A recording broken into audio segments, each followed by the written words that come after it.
এই পেশাব থেকে অপবিত্র থাকার কারণে বেশিরভাগ কবর আযাব হয়। পেশাব করার পর যদি পেশাব গায়ে বা জামা কাপড়ে লাগে, এরকম লাগছে এরকম সন্দেহ হয়, তাহলে কি এরপরের ইবাদতগুলো জায়েজ হবে?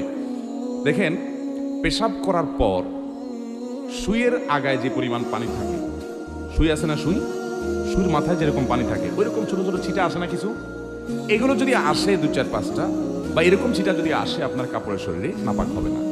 এটার কারণে নাপাক, এটার কারণে অহেতুক পেরেশান হবে না। তবে এগুলোর জন্য না আসে তার জন্য সতর্ক থাকতে হবে, কারণ ফাইন্না আম্মাত আযাবিল কবরি মিনহু, নবী সাল্লাল্লাহু আলাইহি ওয়াসাল্লাম বলেছেন ইস্তানজিহু মিনাল বাউল, পেশাব থেকে তোমরা বেঁচে থাকবে, সতর্ক থাকবা, কারণ বেশিরভাগ কবরের আযাব পেশাব থেকে অসতর্ক থাকার কারণে এবং চগলখড়ি একজনের কাছে আরেকজনের কাছে লাগানোর জন্য, সবার কাছে যা ভালো থাকে পিছনে বদনাম করে, এই চরিত্রের কারণে আর এই পেশাব থেকে অপবিত্র থাকার কারণে বেশিরভাগ কবরের আযাব হয়। এই জন্য পেশাবের ফোঁটা থেকে বাঁচে থাকার চেষ্টা করবেন। দাঁড়ায় যদি সরসর করে পেশাব করে দেন তাহলে ছিটা বেশি আসবে, এই জন্য বসে বসে করবেন।